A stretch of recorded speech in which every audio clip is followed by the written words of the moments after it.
Hello friends, मैं study 91 channel से नितिन गुप्ता आप सबका बहुत बहुत स्वागत करता हूं। दोस्तों बहुत बहुत स्वागत है आपका हमारे चैनल में। और दोस्तों आज हम लोग जीएस के बहुत सारे क्वेश्चन कवर करने वाले हैं, तो फटाफट आप तैयार रहिएगा और जरा जल्दी से करके बताइएगा कि कितना क्वेश्चन आप सही कर ले जाते हो। आज का जो क्वेश्चन पेपर है दोस्तों ये थोड़ा सा टफ है, ठीक है। अच्छा, जो लोग नए हैं मैं उनको बताना चाहूँगा कि हमारे चैनल से जुड़िए आप, और यहाँ पर सभी विषयों की मुफ्त क्लासेस दी जाती है, तो आप आके यहाँ पे देख सकते हैं, ठीक है। हमारी वेबसाइट ओपन हो चुकी है, तो वहाँ पर आप विजिट करके आप जो कुछ भी परचेज करना चाहते हैं कर सकते हैं, जिसका नाम है study91.org। क्या नाम है? study91.org। और एक और निवेदन करना चाहूँगा दोस्तों कि अगर अगर आपके चैनल पे किसी भी तरह का एडवर्टीजमेंट आता है तो प्लीज़ आप उसको पूरा देखिएगा, उसको स्किप मत करिएगा। अगर आपको लगता है कि नितिन सर वाकई आपके साथ हैं, आपके लिए बेहतर कर रहे हैं, तो प्लीज़ इतना काम जरूर से करिएगा। आइए टॉपिक को स्टार्ट करते हैं। पहला क्वेश्चन दे रहा है दोस्तों कि भारतीय कृषि अनुसंधान परिषद की स्थापना कब हुई थी। तो दोस्तों मैं आपको बताना चाहूँगा कृषि अनुसंधान परिषद के बारे में आप लोगों को खाली इतना पता है कि ये कहाँ पर है, दिल्ली में है, ठीक है। ये रिसर्च इंस्टीट्यूट जो है दिल्ली में है, और ये पहले पटना के पास था, ठीक है। पटना के पास था, पूसा नामक स्थान पे था बिहार में, ये सभी को पता। 1935 में भूकंप आया था और बिल्डिंग गिर गई थी, उसके बाद पूसा संस्थान ट्रांसफर हो गया दिल्ली। इतनी बातें मैं आपको पढ़ाया हूँ और पता है। लेकिन अगर आपसे एग्जाम में पूछ दे कि भारतीय कृषि अनुसंधान परिषद की स्थापना कब हुई थी, तो आपका उत्तर क्या होगा? 1929 में। दोस्तों समय दिन था आपका 16 जुलाई 1929, याद रखिएगा। और जिस समय इसका स्थापना हुआ था दोस्तों, उस समय इसका नाम भारतीय कृषि अनुसंधान केंद्र नहीं था, ठीक है। इंग्लिश में आईसीआर बोलते थे, लेकिन इसका मतलब होता था imperial council of agriculture research. इन क्या नाम था? इंपीरियल काउंसिल, ठीक है। इंपीरियल काउंसिल, ध्यान दीजिएगा, imperial council of agriculture research ये था उसका नाम। बाद में 1947 में जाकर के उसका नाम क्या पड़ा? भारतीय कृषि अनुसंधान परिषद। तो ये याद रखिएगा, 1929 राइट आंसर होगा। आगे दोस्तों, धान में खैरा बीमारी का कारण क्या है? तो याद रखिए जस्ते की कमी से दोस्तों धान में खैरा रोग हो जाता है और धान की पत्तियां मुड़ करके पीली पड़ जाती हैं, तो ये होता है जस्ते की कमी से। याद रहेगा आपको, जस्ते की कमी से खैरा बीमारी, ठीक है। आगे तेजाब वर्षा यानी एसिड रेन पर्यावरण में निम्न प्रदूषण के कारण होता है। तो याद रखिएगा एसिड रेन क्या होता है दोस्तों? तो एसिड रेन देखिए मैं होता क्यों है पहले ये जान लीजिए। देखिए जो भी धुआं है, जैसे गाड़ियों का धुआं निकल रहा है, चिमनी का धुआं निकल रहा है, बड़ी बड़ी कंपनियां हैं उनकी भट्टियां जल रही, उनसे जो धुआं निकल रहा है, ठीक है। तो जो भी खतरनाक प्रदूषक है ये आसमान में जाते हैं और इनकी जो जहरीली गैसें हैं ये पूरे आसमान में तैरती रहती हैं, ठीक है। जब वर्षा होता है तो उस वर्षा के साथ वो जहरीली गैसें क्या होती हैं? जमीन पे आ जाती हैं। इसी को हम लोग नाम देते हैं तेजाबी वर्षा या एसिड रेन। इसीलिए आपके घर वाले, आपके बड़े बुजुर्ग आपको मना करते हैं कि जब पहली बरसात हो तो आप घर से बाहर मत निकलो, क्योंकि अगर पहली बार बाहर निकलते हो, प्रदूषण आसमान में ज़्यादा है, तो ऐसे में जो एसिड रेन होगा वो आपके जो त्वचा होगा उसको नुकसान पहुंचाएगा। जैसे हो सकता है आपको फफोले पड़ जाएं, हो सकता है आपको प्रॉब्लम हो जाए, ठीक है। बहुत खतरनाक रोग भी हो सकता है, स्किन डिजीज बहुत ज़्यादा होती है, इस वजह से मना किया जाता है। और आप सोच लो कि तेजाबी वर्षा होने की वजह से दोस्तों कई जगह तो हालात ये हैं कि वहाँ के घर पीले पड़ गए। आप देखो ना, हमारे ताजमहल को उठा के देख लो, ठीक है। अब ताजमहल पीला पड़ रहा है धीरे धीरे, क्यों? उसका वजह बताया जाता है एसिड रेन, ठीक है। कहीं ना कहीं इसका प्रभाव मिलता है। तो एसिड रेन में कौन कौन से तत्व होते हैं? तो याद रखिए कार्बन डाइऑक्साइड, नाइट्रस ऑक्साइड और सल्फर डाइऑक्साइड। तो यहाँ पर देखिए दे रहा है, यहाँ पर कार्बन डाइऑक्साइड दिया दोस्तों, लेकिन इसके साथ नाइट्रोजन लगाए, ये गलत कर दिया है। नाइट्रोजन नहीं दोस्तों, नाइट्रस ऑक्साइड बोलना चाहिए, ठीक है। याद रखिए, तो आपका डी वाला ऑप्शन राइट हो जाएगा। अगला है साइमन कमीशन पहली बार भारत कब आया था? तो देखिए साइमन कमीशन का जो गठन हुआ था ये हुआ था 1927 में, लंदन में हुआ था। कहाँ पर हुआ था? लंदन में हुआ था। इसके अध्यक्ष कौन थे उस समय? जॉन साइमन, उन्हीं के नाम पर इसका नाम साइमन कमीशन पड़ा था। और 1928 में ये साइमन कमीशन भारत आया था, जिसका जोरदार विरोध कर रहे थे लाला लाजपत राय जी, और इसी में तो उनके सर पे लाठी लग गई, उसकी वजह से उनकी मृत्यु हो गई, आपको पता होगा, ठीक है। साइमन कमीशन का विरोध चल रहा था जो है लाहौर में, साइमन कमीशन वापस जाओ के नाम से। अब विरोध क्यों हो रहा था? विरोध इसलिए हो रहा था क्योंकि साइमन कमीशन में कोई भी भारतीय सदस्य नहीं था, सभी सदस्य अंग्रेज थे। अच्छा, इसमें कौन सी बड़ी बात होगी कि सभी सदस्य अंग्रेज थे, तो इतना आंदोलन करने की जरूरत क्या थी? क्यों? क्योंकि साइमन कमीशन का गठन हुआ था 1919 के सुधारों की जांच करने के लिए, ठीक है। और अगर कोई भारतीय सदस्य नहीं होगा तो ऐसे में अंग्रेज जासूसी करेंगे, इस वजह से जो है उसका विरोध किया जा रहा था और जोरदार विरोध हो रहा था। तो यहाँ पे राइट आंसर क्या हो जाएगा? पहली बार भारत कब आया? 1928 में। चलिए आगे बढ़ते हैं। अगला दे रहा है अखिल भारतीय किसान महासभा सर्वप्रथम कहाँ आयोजित किया गया था? तो सबसे पहली बार ये आयोजित किया गया था लखनऊ में। ठीक है, कब आयोजित किया गया था दोस्तों? 1936 में आयोजित किया गया था लखनऊ में, और इसकी अध्यक्षता उस समय किया था स्वामी सहजानंद सरस्वती ने। देखिए, स्वामी श्रद्धानंद अलग हैं, व्यक्ति हैं, और सहजानंद अलग हैं। तो याद रखिएगा, किसान महासभा में सहजानंद हैं, सहजानंद। ठीक है, सहजानंद सरस्वती। इसी तरह के किसान आंदोलन दक्षिण भारत में भी हुआ था, आंध्र प्रदेश में। उसके अग्रणी नेता थे एन.सी. रंगा। क्या नाम था? एन.सी. रंगा, याद रखिएगा, जिनको किसान सभा का महासचिव नियुक्त किया गया था। तो पहली महासभा कहाँ हुआ था? लखनऊ। अगला है दोस्तों, व्हीटले पुरस्कार किस क्षेत्र में दिया जाता है? ये दिया जाता है वन्य जीव संरक्षण के लिए। और व्हीटले पुरस्कार अपने आप में क्या कहलाता है? ग्रीन ऑस्कर के नाम से जाना जाता है, ग्रीन ऑस्कर के नाम से मशहूर है। ठीक है, क्योंकि वन्य जीव संरक्षण तो संबंध से आप समझ रहे होंगे, ग्रीन। ठीक है, ग्रीन ऑस्कर। और 2017 का जो ये पुरस्कार मिला है, वो मिला है संजय गुब्बी और पूर्णिमा बर्मन को। 2017 का, 2018 का भी डेटा नहीं पता। ठीक है, 2017 की याद रखिएगा, संजय गुब्बी और महिला का नाम क्या है? पूर्णिमा बर्मन। इन दोनों लोगों को मिला है, याद रखिएगा। आगे बढ़ते हैं। आगे दोस्तों, निम्नलिखित में से किसने मुगल सेना में चिकित्सक नियुक्त किया गया था? तो याद रखिए, बर्नियर को चिकित्सक नियुक्त किया गया था। ठीक है, मुगल सेना में बर्नियर को डॉक्टर बनाया गया था। किसके यहाँ दोस्तों? किसके राजपाट में था? ठीक है, तो याद रखिए, शाहजहां के दरबार में था, शाहजहां के दरबार में। और दोस्तों, इसने आगे चल के दारा सिकोह और औरंगजेब के बीच में जो उत्तराधिकार के लिए लड़ाई हुई थी, उसका भी ये साक्षी था, और इसी वजह से इसने इस चीज़ का वर्णन भी किया है। तो चिकित्सक होने के बावजूद भी, सारी चीज़ें देखने के बाद इसने एक इतिहासकार के रूप में भी जाना जाता है, ये भी याद रखिए। ठीक है, आगे चल के दोस्तों, ये जाके गोलकुंडा के सुल्तान अबुल हसन के सेवा में भी कुछ समय तक रहा, ये भी याद रखिए। और जो यहाँ पर दोस्तों सेकंड तो छोड़िए, यहाँ पर जो थर्ड वाला दे रहा था मनुची के बारे में आपको बता दूं, यह एक तोपची था। यह क्या था? एक तोपची था। बाद में इसने जो है डॉक्टर का पेशा अपना लिया था। ठीक है, इसका एक संस्करण है स्टेरियो द मोगोर। ठीक है, ये इसका संस्करण है जिसमें उन्होंने वर्णन किया हुआ है। आगे जो दे रहा था, ट्रेवनियर के बारे में दे रहा है, ये भी बहुत इंपॉर्टेंट है। इसने भारत की 6 बार यात्रा किया था, और अपनी यात्रा का विवरण इसने ट्रेवल्स इन इंडिया नामक एक बुक में किया हुआ है। तो ये सब याद रखिए। बर्नियर को जरूर से याद रखिएगा, शाहजहां के समय में। ठीक है, मॉन्ट्रियल प्रोटोकॉल निम्नलिखित में से किसके रक्षण से संबंधित है? बताइए, मॉन्ट्रियल प्रोटोकॉल। तो दोस्तों, ये ओजोन परत के संरक्षण की बात करता है। मॉन्ट्रियल प्रोटोकॉल जो है, ये ओजोन परत के संरक्षण की बात करता है, क्योंकि धीरे धीरे क्या हो रहा है, समय बीतने के साथ साथ जो ओजोन छिद्र है, ये बढ़ती चली जा रही है, और उस समस्या का निवारण करने के लिए ये मॉन्ट्रियल प्रोटोकॉल हुआ था। कहाँ पे पड़ता है दोस्तों ये मॉन्ट्रियल? तो मॉन्ट्रियल जो जगह है, ये कनाडा में है। ठीक है, और इस जगह पर दोस्तों तमाम देशों ने मिलकर के कुल 33 देश उस समय आए थे। ठीक है, जिन्होंने अपने आप में एक समझौता किया कि हम जो है ओजोन का संरक्षण करेंगे, और ये एक तरह का अंतर्राष्ट्रीय समझौता था। और वहाँ पे कहा गया दोस्तों कि CFC के उत्पादन पर हम लोग जो है रोक लगाएंगे, थोड़ा कमी करेंगे। क्यों? क्योंकि CFC सबसे ज़्यादा जो है ओजोन परत का क्षरण करती है। और ओजोन परत का क्षरण माने समझ रहे हैं? ओजोन परत का क्षरण मतलब सूर्य से आने वाली पराबैंगनी किरणें कहाँ आने लगेंगी? हमारे धरती तक पहुँचने लगेंगी, और ऐसे में ढेर सारे रोग तो आएंगे, और भी बहुत सारी समस्याएं होंगी। ठीक है, अच्छा, इसीलिए दोस्तों एक चीज़ और याद रखिए, ओजोन संरक्षण दिवस कब मनाया जाता है? तो ये भी आपका 16 सितंबर को मनाया जाता है। ठीक है, 16 सितंबर को। और CFC क्या होता है? तो क्लोरोफ्लोरोकार्बन, CFC। ठीक है, ये सब याद रखिए। चलिए आगे देखते हैं। करा दामोदर नदी निकलती है, कहाँ से निकलती है दामोदर नदी, जरा बताइए। तो दोस्तों, ये निकलती है छोटा नागपुर के पठार से। दामोदर नदी कहाँ से निकलती है? छोटा नागपुर के पठार से। ठीक है, अगर तिब्बत की बात करूँ दोस्तों, जो तिब्बत दे रहा है, तो यहाँ से सतलज, सिंधु, ब्रह्मपुत्रा, ठीक है, ये सब निकलती हैं। अरे सिंधु और ब्रह्मपुत्रा आपको मिलता है ना, तिब्बत के पास में मानसरोवर झील है ना, वहीं से तो निकलती है। ठीक है, ये सब याद रखिए। राक्षस ताल पड़ता है मानसरोवर झील के पास, वहां से निकलती है। तो ये सारी चीजें याद रखिए, मोस्ट इंपॉर्टेंट है। और चलिए नेक्स्ट देखते हैं दोस्तों। यहाँ पर और भी दे रहा है ऑप्शन, नैनीताल के पास से, सोमेश्वर की पहाड़ी के पास से नहीं, तो मेन आपका क्या हो जाएगा? छोटा नागपुर।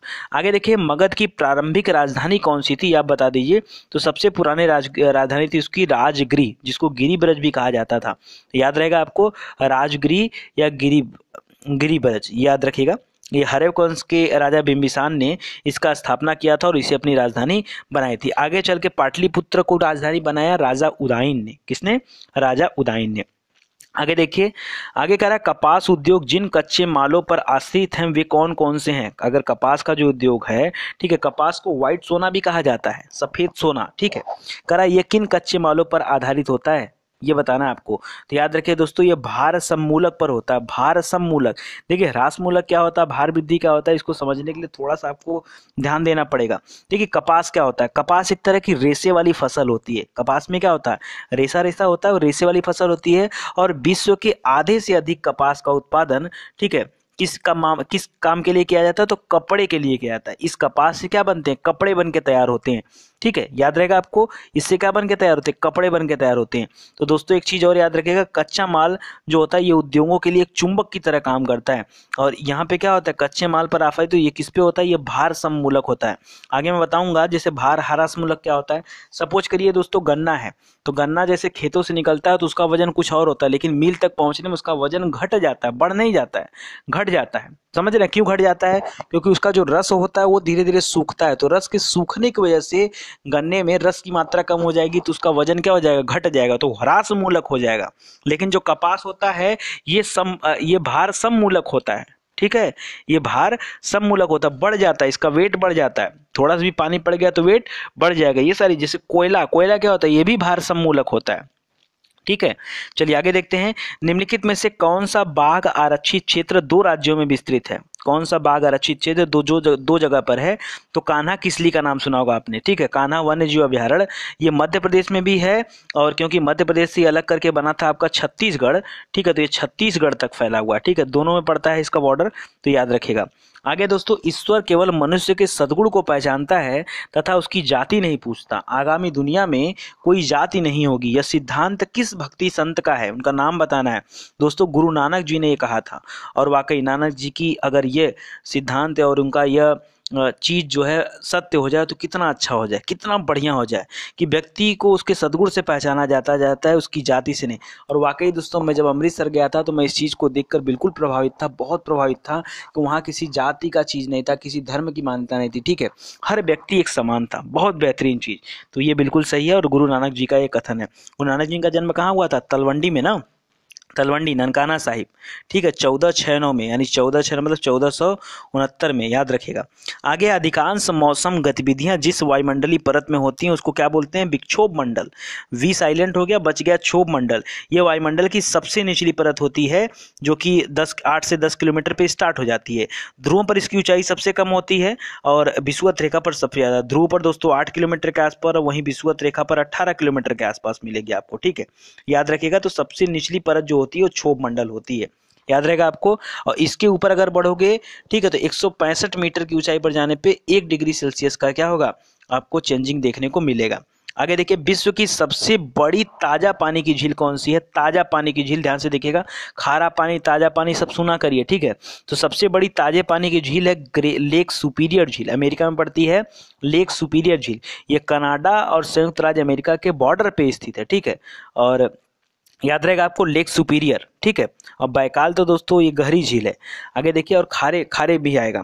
आगे, वर्तमान में भारत की जनसंख्या वृद्धि निम्न में से किस दौर से गुजर रही है। भारत की जो जनसंख्या वृद्धि है ये किस दौर से गुजर रही है, तो दोस्तों ये निश्चित रूप से गिरने की प्रवृत्ति के साथ उच्च वृद्धि दर के साथ गुजर रही है। अब ये ऐसा कैसे, अच्छा नहीं समझ में आ रहा है कैसे। देखो स्थिर जनसंख्या तो हमारे यहाँ है नहीं, सतत वृद्धि भी नहीं कर सकते और तीव्र उच्च विकास भी नहीं कर सकते। हमारे यहाँ निश्चित रूप से गिरने की प्रवृत्ति के साथ क्या है, उच्च वृद्धि बनी हुई है। देखो दोस्तों इसकी कई सारी अवस्थाएं होती हैं। जो पहली अवस्था होती है इसमें क्या होता है कि जन्म दर और मृत्यु दर दोनों ऊंचे रहते हैं, बहुत ध्यान समझना।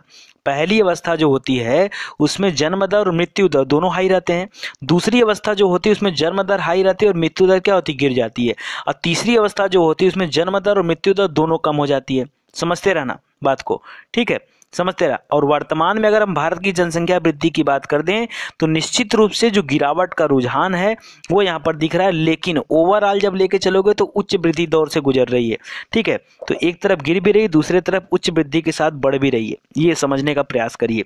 आगे है उत्तर प्रदेश के न्यूनतम और अधिकतम जनसंख्या घनत्व। जनसंख्या नहीं पूछ रहा है, वो डेंसिटी पूछ रहा है, ठीक है, कह रहा है जनसंख्या घनत्व वाले जिले का नाम आपको बताना है, ठीक है। उत्तर प्रदेश में। तो याद रखिए दोस्तों, सबसे न्यूनतम कहाँ पर है? ललितपुर में। और सबसे अधिकतम जनसंख्या घनत्व कहाँ है? तो गाजियाबाद में। दोनों याद रखिएगा। सबसे कम ललितपुर में कितना है? तो 242 है। ललितपुर में जनसंख्या घनत्व कितना है? 242। कहने का मतलब 1 वर्ग किलोमीटर क्षेत्र में कितने लोग रहते हैं? मात्र 242 लोग रहते हैं। 1 किलोमीटर ऐसे, फिर ऐसे, फिर ऐसे, यानी 1 किलोमीटर का पूरा वर्ग बना लो तो 1 किलोमीटर वर्ग क्षेत्र में 242 लोग रहते हैं। जबकि गाजियाबाद में 1 वर्ग किलोमीटर में रहने वाले लोगों की संख्या लगभग तो 4000 है, 3900 समथिंग है। ठीक है, 4000 लेके चलो, 4000 है। तो याद रखिएगा, तो कम में ललितपुर और बड़े में गाजियाबाद। इंपॉर्टेंट क्वेश्चन है। आगे, वर्तमान में उत्तर प्रदेश के अधिकतम और न्यूनतम साक्षरता दर वाले जिले कौन कौन से हैं? सबसे ज्यादा साक्षरता कहाँ की है और सबसे कम साक्षरता उत्तर प्रदेश में कहाँ की है, ये आपको बताना है। ठीक है, बताइए, जल्दी बताइए। तो याद रखिए दोस्तों, गौतम बुद्ध नगर ही है। ठीक है, यहाँ पर सबसे अधिक साक्षरता दर है और श्रावस्ती में सबसे कम है। जबकि गौतम बुद्ध की अगर हम बात कर लें तो गौतम बुद्ध ने सबसे ज्यादा भाषण कहाँ पे दिया था? श्रावस्ती में दिया था। सब भाषण मतलब उपदेश, सबसे ज्यादा उपदेश कहाँ पर दिया था? तो श्रावस्ती में दिया था। उसके बाद भी यहाँ पर क्या साक्षरता दर क्या है? न्यूनतम है। जबकि वहीं पर गौतम बुद्ध नगर की जो साक्षरता दर है ये क्या है? ये अपने आप में अधिकतम है। तो याद रहेगा आपको कि भूलेंगे? याद रखिएगा। अच्छा, कितना है दोस्तों? तो 80% के आसपास, 80 दशमलव कुछ है, 80 याद रखिए, 80% के आसपास जो है यहाँ पर है साक्षरता दर। और वहीं अगर श्रावस्ती की बात करेंगे तो 50% से कम है, 46.74% कहाँ का है आपका? श्रावस्ती का है। तो दोनों डेटा याद रखिएगा, इंपॉर्टेंट है। दोनों डेटा याद रखिएगा, याद रखेंगे ना? चलिए आगे देखिए। नेक्स्ट कर रहा है दोस्तों, नामचिक नामफुक कोयला क्षेत्र भारत में कहाँ स्थित है? गलत, सब लोग गलत करने वाले हैं। बताइए जरा, तो नामचिक नामफुक, अरे नाम से आपको नहीं लग रहा है कि नामचा बरवा जहाँ पर होगा? अरुणाचल प्रदेश, याद रखेगा, अरुणाचल प्रदेश। और दोस्तों, इस कोयले की खान में एंथ्रेसाइट कोयला पाया जाता है, एंथ्रेसाइट कोटि का। और आपको पता होगा जो कि एक सबसे उच्च कोटि का कोयला माना जाता है। क्यों? क्योंकि इसमें कार्बन का जो परसेंटेज है वो लगभग तो 70% के आसपास होता है। ये जलता बहुत अच्छा है, ताप शक्ति इसकी अच्छी होती है और धुआं भी जो है कम करता है। तो नामचिक नामफुक कहाँ पर है? ये आपके अरुणाचल में स्थित है। आगे, सरकार की पंचायती राज प्रणाली की प्रमुख विशेषताएं क्या हैं, ये आपको बताना है। प्रमुख विशेषता देख लीजिए, इनमें सरकार की 3 श्रेणियां होती है, पता होगा, बलवंत राय मेहता समिति के अनुसार त्रिस्तरीय पंचायती राज व्यवस्था हमारे यहाँ है। इसका लक्ष्य गांवों को सामाजिक और आर्थिक न्याय प्रदान करना, ये भी सही है। जिला परिषद में इसके सदस्य के रूप में कुछ सांसद भी होते हैं, ये भी सही। तो याद रखिए दोस्तों, इनमें से सभी सही है, ये आपका राइट आंसर हो जाएगा। ठीक है, याद रखिए, जो तीसरा ऑप्शन दे रहा है ये शायद आप लोगों को ना पता हो, लेकिन याद रखिए कि जो जिला परिषद में होता है इसके सदस्य के रूप में सांसद भी होते हैं। ठीक है, कुछ सांसद को शामिल किया जाता है। आगे, पंचायती राज विषय है, किससे संबंधित विषय है पंचायती राज? तो ये राज्य सूची से संबंधित विषय है। किससे संबंधित है? अच्छा, इसको समवर्ती मत करिएगा, गलती होती है, लोग गलती करते हैं, लेकिन आप गलती मत करिएगा। ठीक है, याद रखिए, पंचायती राज किससे संबंधित विषय है? तो ये राज्य सूची से संबंधित विषय है, याद रहेगा आपको। अच्छा, 73वां और 74वां संविधान संशोधन हुआ था दोस्तों 1992 में, जिसके तहत जो है इसको शामिल किया गया था। ठीक है, चलिए आगे देखते हैं। करा, भारत के संविधान में मौलिक कर्तव्य किस संविधान संशोधन द्वारा जोड़ा गया है, ये आपको बताना। मौलिक कर्तव्य किसके द्वारा? तो 42वां संविधान संशोधन हुआ था, ठीक है, स्वर्ण सिंह कमेटी की सिफारिश पर 1976 में, जिसके तहत भाग 4 क या अनुच्छेद 51 क को लगाया यहाँ पे जोड़ा गया। ठीक है, याद रखिएगा। और कहाँ से लिया गया था मौलिक कर्तव्य? तो सोवियत संघ, रूस से।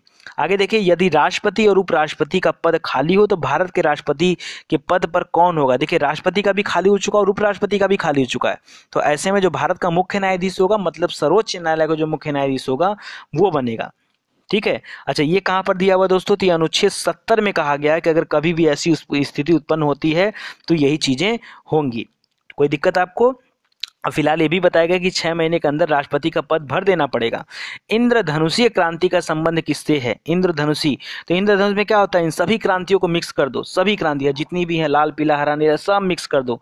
उन चीजों को क्या बोला जाए? इंद्रधनुषी, रेनबो, ठीक है, या सतरंगी क्रांति कहा जाता है। ठीक है, सभी क्रांतियों को एक साथ लेकर चलना क्या कहलाता है? इंद्रधनुषी क्रांति। आगे है, राष्ट्रीय नियोजन में रोलिंग प्लान की अवधारणा कब किसके सरकार में लागू किया गया था? रोलिंग प्लान, तो याद रखिए, जनता पार्टी की सरकार बनी थी, उसमें जो है रोलिंग प्लान की अवधारणा लाई गई थी। और उस समय तत्काल प्रधानमंत्री कौन थे? मोरारजी देसाई जी थे। ठीक है, मोरारजी देसाई जी थे, याद रखिएगा।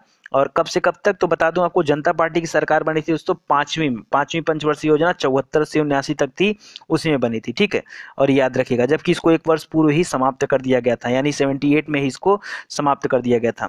और इसके बाद जो है लागू किया गया, तो ये अनवरत योजना या रोलिंग प्लान नाम दिया गया था। तो ये सारी चीज़ याद रखिए। आगे है, पढ़ाया भी आपको डिटेल में, त्रिआयाम में लेजर किरण की सहायता से छाया चित्र बनते हैं। ठीक है, त्रिआयाम में, ठीक है, लेजर किरण की सहायता से छाया चित्र बनते हैं। इस विधि का नाम क्या है? तो आपकी किताब वगैरह पे होलोग्राम दिखता होगा, नहीं दिखता है होलोग्राम? ठीक, होलोग्राम दिखता है ना, आप देखो उस पर जो है थोड़ा टार्च बार करके आपको 3D इमेज नजर आएगा, तो त्रिआयामी होता है वो होता है, तो होलोग्राम याद रखे, राइट आंसर हो जाएगा। आगे, थर्मस बोतल एवं पेय पदार्थ को कुछ समय तक उसी ताप पर रखने के लिए उसकी दीवारों पर निम्न की परत लगाई जाती है। किसकी परत लगी होती है? तो दोस्तों इसमें रजत परत लगी होती है। रजत माने होता है चांदी, रजत माने क्या होता है? चांदी, चांदी की परत लगती है। तो याद रखें, थर्मस बोतलों की दीवारों पर रजत की परत लगी होती है, ताकि लंबे समय तक उसमें जो है वो गर्मी बरकरार रहे। और ऐसा क्यों होता है? क्योंकि ताप का जो संचरण होता है, चालन, संवहन और विकिरण, ठीक है, ये सभी क्रियाएं होती हैं उसमें से, तो ये सभी क्रियाएं न हो पाए, इसी वजह से वहां पर टेम्परेचर को रोकने के लिए रजत परत का इस्तेमाल किया जाता है। ठीक है, ये भी आपके लिए नया प्रश्न था। टमाटर में लाल रंग का कारण क्या है दोस्तों? तो लाइकोपीन की वजह से टमाटर क्या होता है? लाल रंग का होता है। ठीक है, अच्छा, किशमिश किस वजह से गुलाबी होता है? ठीक है, गुलाबीपन, वो भी लाइकोपीन की वजह से। ये सब याद रखिए। तरबूजे का लाल रंग, ये भी लाइकोपीन की वजह से। और लाइकोपीन क्या है? एक तरह का वर्डी लवक होता है, एक तरह का वर्डी लवक होता है। ठीक है, चलिए नेक्स्ट देखते हैं दोस्तों। आगे कैप्सिसिन जो दे रहा है दोस्तों, ये कहाँ पर होता है? ये मिर्ची में होता है, लाल मिर्ची में होता है ना कैप्सिसिन। ठीक है, आगे, नींबू खट्टा किस कारण होता है? तो एसिटिक एसिड होता है ना यहाँ पे। नींबू में क्या होता है? नहीं, एसिटिक नहीं, साइट्रिक, एसिटिक नहीं दोस्तों, साइट्रिक एसिड होता है नींबू में, जिसके वजह से क्या होता है? नींबू खट्टा होता है। ठीक है, आपको पता होगा दोस्तों कि अम्ल, अम्ल क्या है? नींबू क्या है? एक तरह का अम्ल है, एसिड है। और अम्ल क्या होता है? अम्ल वे पदार्थ होते हैं जिसमें हाइड्रोजन पाया जाता है। और हाइड्रोजन क्या होता है? जब ये जलीय विलयन से मिलते हैं जाकर, तो हाइड्रोजन आयन उत्पन्न करते हैं। इसीलिए दोस्तों जब इसको घोला जाता है तो इसका खट्टा रूप देखने को मिलता है। साइट्रिक एसिड इसमें पाया जाता है। तो नींबू हो गया, इमली हो गया। ठीक है, खैर इमली में अलग से आप देखेंगे तो अगर साइट्रिक दिया हुआ तो ठीक है, और टार्टरिक अगर दिया है तो टार्टरिक आप मार सकते हैं। इमली के लिए टार्टरिक मार देना।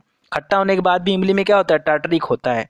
ये सब याद रखिए। ठीक है, चलिए नेक्स्ट देखते हैं दोस्तों। बहुत सारी चीजें से चींटी के में पूछता है, चींटी, बर्रे, बिच्छू, इन सब जो डंक मारते हैं ना, इसमें फार्मिक एसिड होता है। क्या होता है?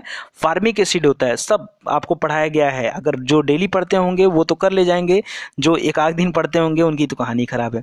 आगे, प्लास्टर ऑफ पेरिस का सूत्र क्या है? बहुत बड़ा सूत्र होता है भाई प्लास्टर ऑफ पेरिस का। ठीक है, इसका सूत्र है 2, फिर ब्रैकेट में CaSO4, फिर ब्रैकेट बंद 2, फिर H2O। ठीक है, याद रखिएगा। अच्छा, इसका इस्तेमाल कब किया जाता है? तो जब किसी का हाथ पैर टूट जाता है तो उसके दौरान जो प्लास्टर रखता है ना, हड्डी टूटने पर, वही होता है प्लास्टर ऑफ पेरिस। और भी बहुत सारी चीज़ होता है, अपने घर की दीवारों पर सीलिंग वगैरह जो डिजाइन में बनती है वो भी इसी से होती है। तो दोनों याद रखिएगा। तो यहाँ पर हो जाएगा आपका C, ब्रैकेट में CaSO4 2 H2O। आगे, हाइड्रोफाइटा क्या होता है? हाइड्रोफाइट क्या होता है? हाइड्रो वर्ड जहां लग गया दोस्तों, उसका संबंध जल से हो जाएगा। किससे हो जाएगा? जल से हो जाएगा। तो याद रखिए, जल में उगने वाली वनस्पतियों को हाइड्रोफाइट बोलते हैं। क्या बोलते हैं? जो जलीय पौधे होते हैं उनको हाइड्रोफाइट कहा जाता है। अब हाइड्रोफाइट या और इसे उगाने की जो विधि होती है, इसको हाइड्रोपोनिक्स कहते हैं।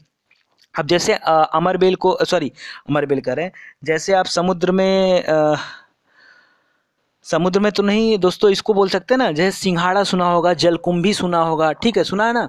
और इसके अलावा चने की दाल में पड़ता है, बहुत बढ़िया, भसीड़ सुना होगा। ठीक है, ये सब क्या है? ये सब जो है जलीय पौधे हैं, ये हाइड्रोफाइट इनको बोलते हैं। आगे देखिए, जेनेटिक्स निम्नलिखित में से किसका अध्ययन करता है? जेनेटिक्स, ये आपको बताना है। जेनेटिक्स निम्नलिखित में से किसका अध्ययन करता है? चलिए बताइए फटाक से दोस्तों। जेनेटिक्स आपको पता होगा, अनुवांशिकता का अध्ययन होता है जेनेटिक्स के माध्यम से। और सबसे पहले अनुवांशिकता की खोज किसने किया था? ग्रेगर जॉन मेंडल ने। इसीलिए तो इनको अनुवांशिकी का पिता कहा जाता है। क्या कहा जाता है?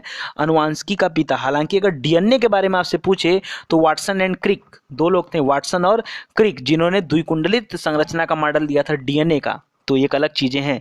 अच्छा, बहुत लोग संबंधित है इसी तरह से। ठीक है, सबका याद रखिए। चलिए आगे देखते हैं, लैंगिक जनन से अनुवांशिक विचरण कैसे होता है? लैंगिक जनन से अनुवांशिक विचरण, तो जीन के सम्मिश्रण से यानी और क्रोमोसोम में बदलाव से, जीन के मिश्रण से, इन तीनों से होकर के चलता है दोस्तों लैंगिक जनन। ठीक है, तो याद रखिएगा। आपको तो पता होगा कि मनुष्य में गुणसूत्र जो होते हैं उनकी संख्या कितनी होती है? 23 जोड़ी होती है। या तो जोड़ी बोलिए या तो 46 बोलिए, बात एक ही है। ठीक है, और इसी में जब क्रिया होते हैं, ठीक है, दो विपरीत, तो फिर यहाँ पे क्या होता है? जन्म होता है, लैंगिक जनन होता है, तो ये तीनों हो जाएंगे। धान के खेत से निकलने वाली गैस का नाम क्या है? मीथेन निकलती है। धान के खेत से क्या निकलती है? मीथेन। इसके अलावा कोई जानवर पगुरी करता है तो भी मीथेन। इसके अलावा जो दीमक का घर होता है वहां से भी मीथेन निकलता है। इसके अलावा जो कोयले खान होती है वहां से भी मीथेन निकलता है, बहुत जगह से, ठीक है। तो ये सारा आप याद रखिएगा, ठीक है। चलिए नेक्स्ट देखते हैं, हम आगे बढ़े। आगे देखिए, फसल लॉगिंग विधि, क्रॉप लॉगिंग मेथड क्या है? फसल लॉगिंग विधि क्या है दोस्तों? यह फलोत्पादन के लिए पोषक तत्वों की आवश्यकता को जानने के लिए एक पौध विश्लेषण है। क्या है? लॉगिंग विधि क्या है? फसल लॉगिंग विधि क्या है? ये पौधों का विश्लेषण करता है, ठीक है, कि हम फलों के लिए जो कितना उत्पादन, मतलब कितना पोषक तत्वों को उनको जरूरत है, क्या दें कि और अच्छे से अच्छे क्वालिटी का फल हो। आगे देखिए, फल पकने में सहायक हार्मोन कौन सा होता है? उस हार्मोन का नाम आपको बताना है। तो उस हार्मोन का नाम है दोस्तों इथिलीन। क्या नाम है? इथिलीन। उस हार्मोन का नाम है इथिलीन। बहुत बार एग्जाम में पूछता है। इथिलीन को हम प्रेजेंट करते हैं C2H4 से। C2H4 से इंडिकेट किया जाता है। और यह हार्मोन कच्चे फलों को पकाने के लिए या उनको लंबे समय तक संरक्षित रखने के लिए किया जाता है, ठीक है। चलिए आगे देखते हैं दोस्तों। आगे, काली मिट्टी सबसे अधिक उपयुक्त है किसकी, किस चीज के लिए होती है? तो कपास की खेती के लिए, ठीक है।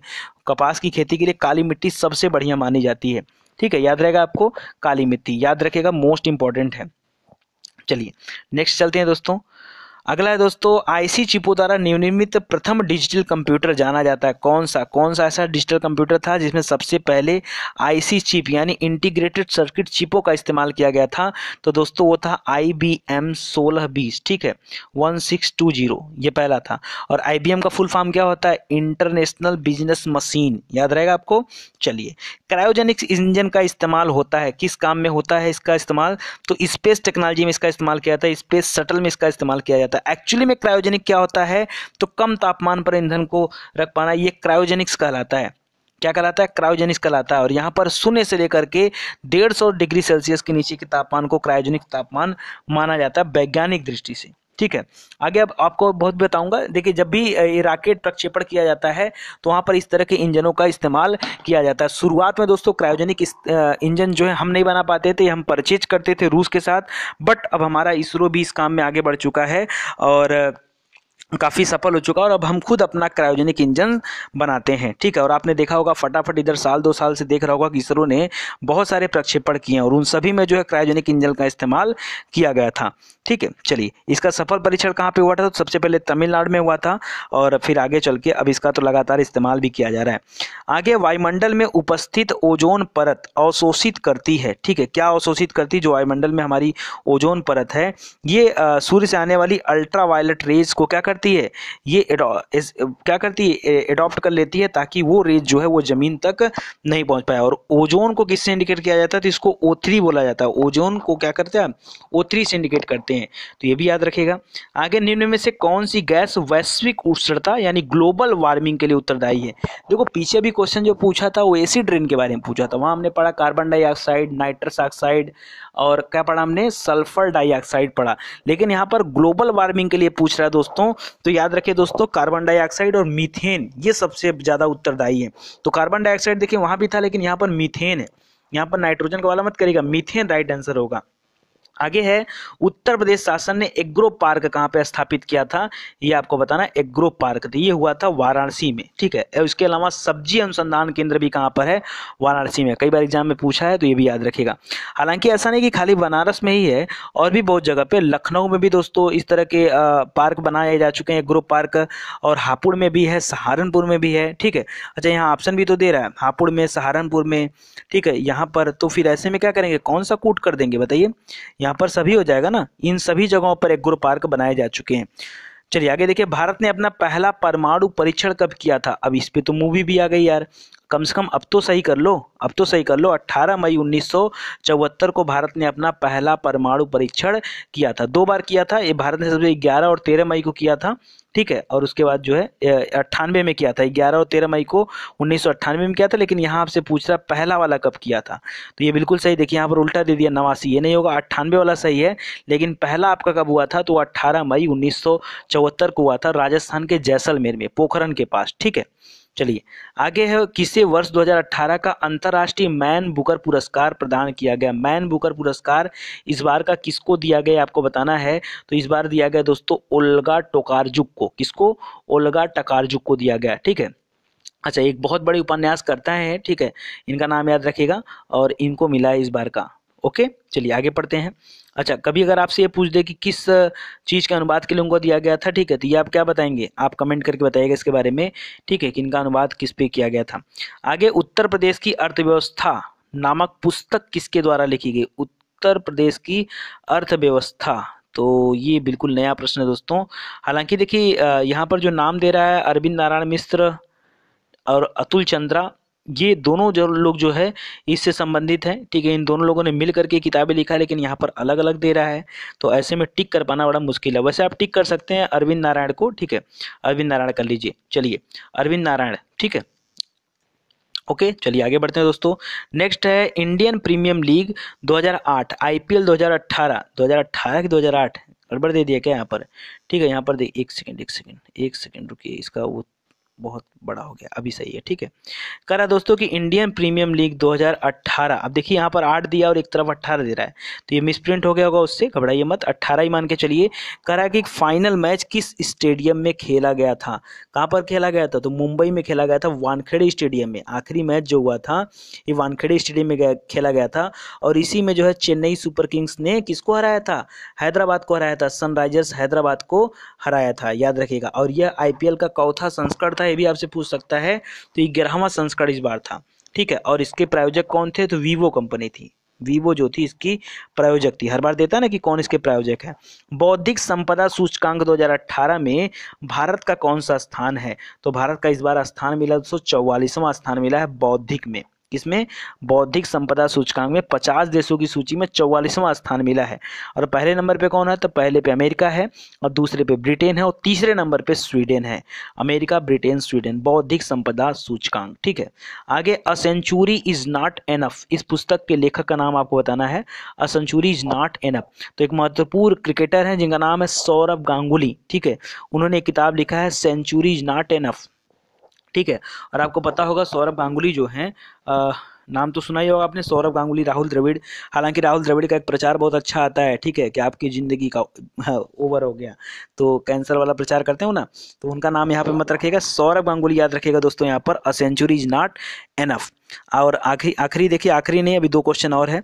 ऑस्कर पुरस्कार 2018 का 90वां जो ऑस्कर पुरस्कार दिया गया, इसके संबंध में कौन सा सत्य है, ये आपको बताना है, कौन सा सत्य है। पहला दे रहा है कि सर्वश्रेष्ठ अभिनेत्री का जो पुरस्कार मिला वो मिला फ्रांसिस मैकडोरमंड को, सर्वश्रेष्ठ फिल्म मिला द शेप ऑफ वाटर को, और सर्वश्रेष्ठ अभिनेता घोषित किया गया गैटी गोल्डमैन को। इसमें से पूछ रहा है कौन सा सत्य है? चौथा ऑप्शन उपरोक्त सभी। तो याद रखिए दोस्तों, जो यहाँ पर ऑस्कर दिया गया था ये कहाँ पर बटा था इस बार वाला? लॉस एंजलिस में, ठीक है। इस बार का जो ऑस्कर दिया गया था, फिल्म जगत का सबसे प्रतिष्ठित पुरस्कार होता है। अगर हम भारत के दृष्टिकोण से बात करें तो दादा साहब फाल्के पुरस्कार सबसे फेमस है, और वर्ल्ड वाइड बात करेंगे तो ऑस्कर पुरस्कार, ठीक है। और इस बार का ऑस्कर बटा था मार्च 2018 में, कहाँ पर? लॉस एंजलिस में। और सर्वश्रेष्ठ फिल्म घोषित किया गया था द शेप ऑफ वाटर, और किसके निर्देशन में था? तो टोरो के निर्देशन में था, पूरा नाम था डेल टोरो। और सर्वश्रेष्ठ अभिनेता जो थे वो गैरी गोल्डमैन थे, और अभिनेत्री का नाम आपको दे दिया गया है मैकडोरमंड, ठीक है, याद रखिएगा। तो यहाँ पर सभी जो दिए हैं उपरोक्त सभी, ये आपका राइट आंसर हो जाएगा। और आज के लिए आखिरी प्रश्न, और आखिरी प्रश्न पहले मैं फिर से आपसे निवेदन करना चाहूँगा कि अगर आपको वीडियो अच्छा लगता है तो प्लीज़ सिर्फ और सिर्फ आप इतना काम करिए कि आप एडवर्टीजमेंट को पूरा देखा करिए, स्किप मत किया करिए। विनम्र निवेदन है दोस्तों आपसे, ठीक है, सिंपली। और आखिरी क्वेश्चन की तरफ हम लोग बढ़ते हैं। किस देश ने आईसीसी अंडर 19 क्रिकेट विश्व कप 2018 जीता था?